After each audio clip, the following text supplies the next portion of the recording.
Bom dia, boa tarde ou boa noite, dependendo do horário que você, aluno, esteja vendo essa videoaula, né?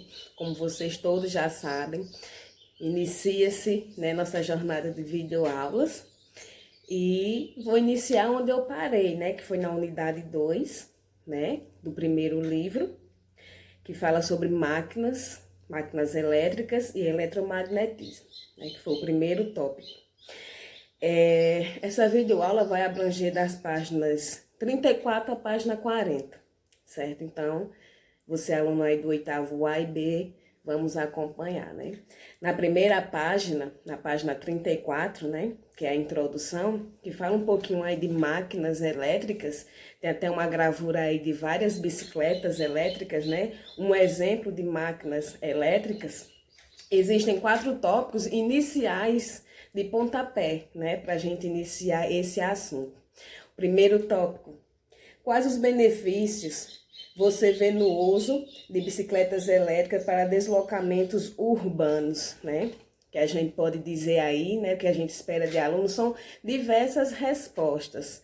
Entre elas, melhoria no trânsito, né? A redução do trânsito, a ausência de emissão de gases poluentes, até mesmo na saúde das pessoas, uma vez que elas se exercitam, né? Com o uso dessas bicicletas, porque em alguns casos que elas não queiram usar a parte elétrica da bicicleta, elas podem pedalar, certo? Segundo tópico: quais são as dificuldades ou desvantagens de tais bicicletas elétricas? Existem várias, né? Podem citar menor comodidade, menos conforto, falta de segurança e custo.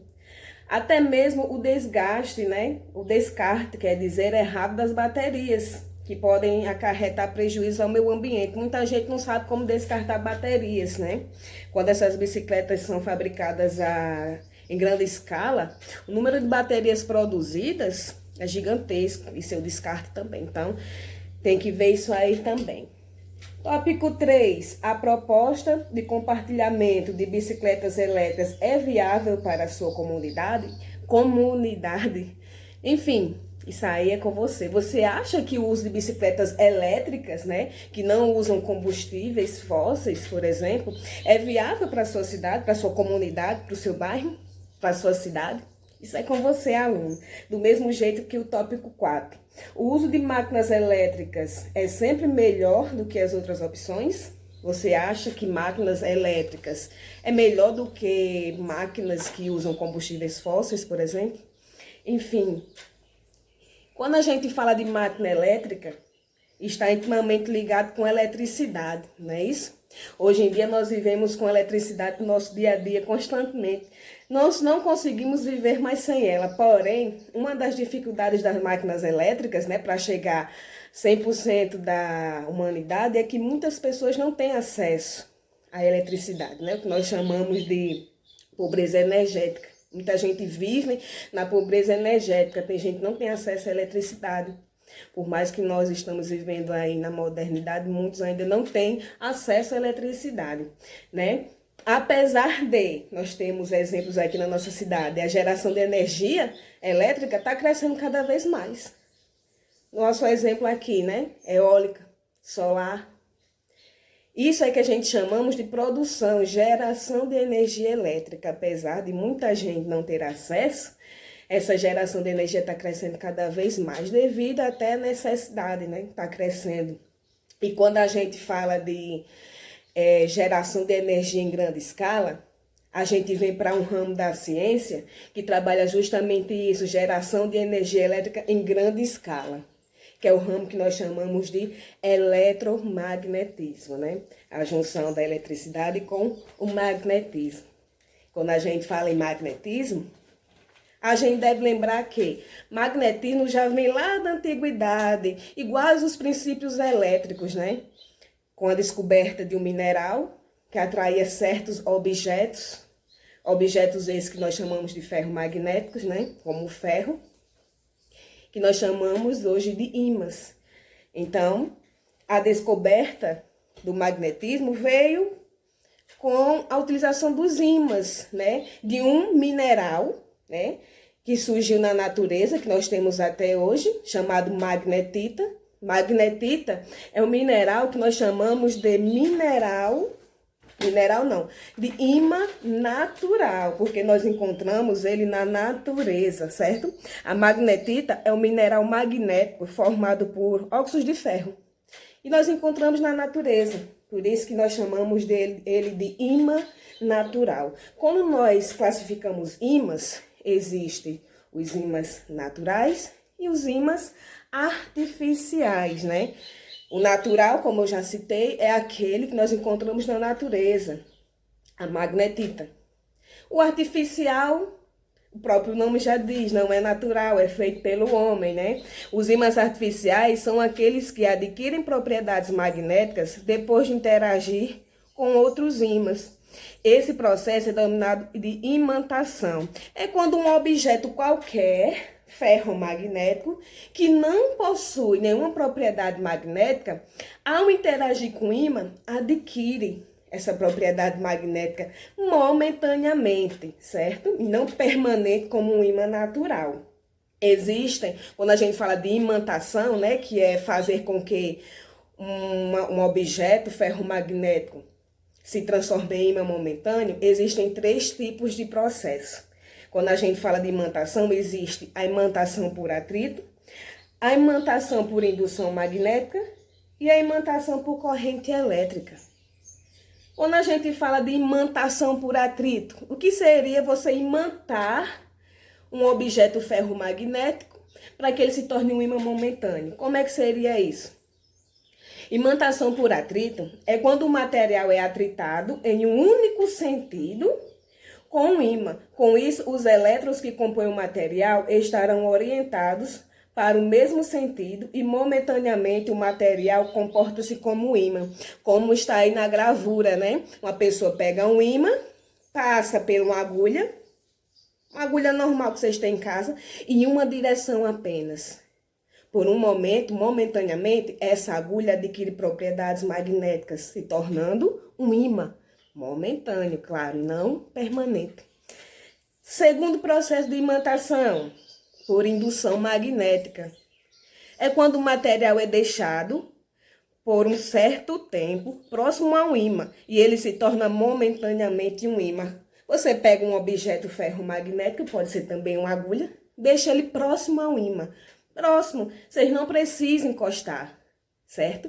E momentaneamente esse objeto adquire propriedades magnéticas, ele consegue atrair objetos ferromagnéticos, como mostra aí na gravura também. Então, o objeto tem que estar próximo a um ímã permanente, um ímã de verdade, certo? Terceiro processo de imantação, por corrente elétrica. Uma carga elétrica, ela produz um campo magnético, sendo assim, em um determinado material, tem que ser enrolado por um fio condutor. Caso haja corrente elétrica, o campo magnético gerado imantará o material. Esse é um processo de fabricação de um eletroímã. Em resumo, imantação por corrente elétrica diz que um objeto ferromagnético ele tem que estar envolto por um objeto condutor. Pode ser um ferro, como é que diz? Um fio de cobre enrolado a ele. E esse fio tem que passar por ele uma corrente elétrica. Essa corrente, ela gera um campo magnético ao redor do objeto. No caso aí pode ser um prego. Na página 38 do livro de vocês, tem um experimento para vocês construírem um eletroímã. Um ímã artificial feito de pilha, um prego e um fio de cobre, certo? Essa pilha vai fornecer energia, vai gerar o quê? A corrente elétrica que vai passar pelo fio de cobre, fazendo com que o prego, né, adquira propriedades magnéticas graças a essa interação da corrente elétrica no fio de cobre. Tem esse experimento aí na página 38. Quando você faz esse experimento, que ele está prontinho, que você liga os fios de cobre à pilha, vocês vão perceber que o prego, né, no interior da espira feito com o fio de cobre, ele vai atrair objetos ferromagnéticos. Você está construindo o quê? Um eletroímã. Um eletroímã é um ímã artificial, que você pode ligar e desligar, diferente de um ímã natural, que você não pode ligar nem desligar, né? Ele é permanente. Um eletroímã, ele é muito usado na indústria. E é como se você tivesse um ímã que você pudesse ligar e desligar a hora que você quisesse, né? E quando a gente fala de ímãs, né? Uma das características de um ímã é que ele é composto por dois polos, né? Que a gente denomina de norte e sul. Os ímãs, geralmente em laboratório, eles são pintadinhos, né? Mas aqueles ímãs que vocês têm em casa, geralmente são pretos, que vocês encontram em ímãs de geladeiras ou equipamentos, eles também têm polos, certo? Polo norte e polo sul. E eles nunca podem se separar. Por exemplo, se você tem um ímã por completo, tem um polo norte e um polo sul. Se você cortar um ímã ao meio, você terá dois ímãs, porém, dois polos norte e dois polos sul. Você não tem como separar o polo nunca, certo? E é igual lá o exemplo da carga elétrica. Polos iguais se repelem. Polos diferentes se atraem. Do mesmo jeito das cargas elétricas. Cargas iguais se repelem, cargas diferentes se atraem, ok? E quando a gente fala de ímã, muita gente pensa, um ímã é um mineral, pode ser natural, pode ser artificial, que atrai objetos, atrai metais em geral. Não, não atrai metais em geral. O ímã, ele atrai objetos ferromagnéticos. O que são objetos ferromagnéticos? São aqueles em que o ímã consegue atrair 100%. Um exemplo é o ferro, o níquel, o cobalto. Existem materiais em que um ímã, ele atrai levemente, não totalmente. É o que nós chamamos de paramagnético. Um exemplo de metais paramagnéticos, o alumínio, o magnésio. E existem metais que o ímã não atrai de jeito nenhum, de forma alguma, certo? É o que nós chamamos de diamagnéticos, como a prata, o cobre. Então, gente, não é todo o metal que o ímã atrai, certo? Continuando o nosso assunto. Disse a vocês que eletromagnetismo é o elétron com o magnetismo, um interage com o outro, certo? E existem várias evidências que já veio desde a nossa antiguidade que provou isso, né? Na página 37 do livro de vocês, tem falando aí do experimento de Oersted, não é isso? A origem do eletromagnetismo remete ao início do século XIX. Um dos seus marcos é o experimento em 1820 do físico dinamarquês Hans Christian Oersted. Oersted constatou a existência de uma relação entre a eletricidade e o magnetismo, enquanto fazia experimentos com circuitos elétricos próximos a uma bússola. Ele observou que, quando uma corrente elétrica passava pela fiação do circuito, fechada, claro, o circuito tinha que estar fechado, a agulha da bússola defletia, isto é, mudava a sua direção. Isso levou Oersted a concluir que a corrente elétrica é capaz de produzir efeitos magnéticos.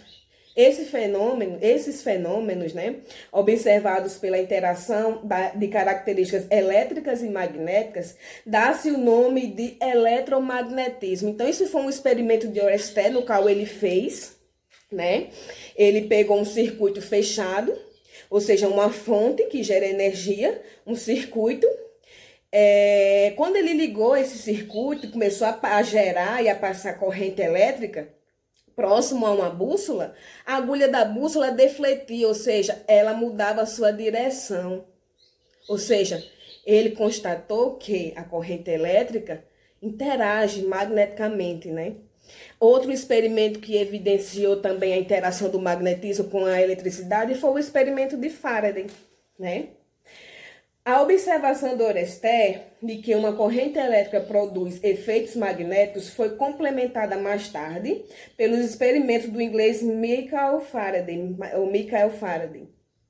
Ele observou que, se um ímã estiver em movimento em relação a uma espira, de tal modo que o fluxo magnético varie dentro do condutor, poderá haver uma geração da corrente elétrica.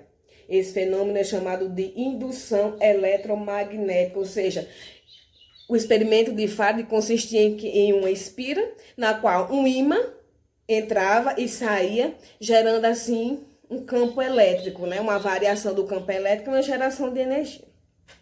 O fluxo magnético pode ser modificado de várias maneiras, mas uma delas, e simples, é fazendo um ímã ou uma espira girarem. Enfim, aí é só uma constatação também de outro experimento de um físico, né, chamado Faraday, e constata a interação do magnetismo com a eletricidade. E quando a gente fala de magnetismo, no nosso dia a dia a gente pode ver vários exemplos de magnetismo, não é isso? Nos ímãs das geladeiras, nos fones, nos alto-falantes. Nosso próprio planeta ele é considerado um ímã. Por isso que nós temos os polos, não é isso? Porém, os polos são meio os inversos, vocês podem ver aí na gravura. O nosso planeta ele é considerado como um grande ímã. O seu interior, o centro do nosso planeta, é constituído, né, várias pesquisas apontaram, de ferro fundido, gerando assim um campo magnético. A Lua, por exemplo, no seu interior não tem ferro fundido, então a Lua não é considerada um ímã. Certos planetas possuem essa mesma característica igual à Terra. Enfim, espero que vocês tenham gostado dessa videoaula. Estudem bastante, bons estudos, que vocês aproveitem bastante, certo? E até a próxima videoaula. Beijo, tchau!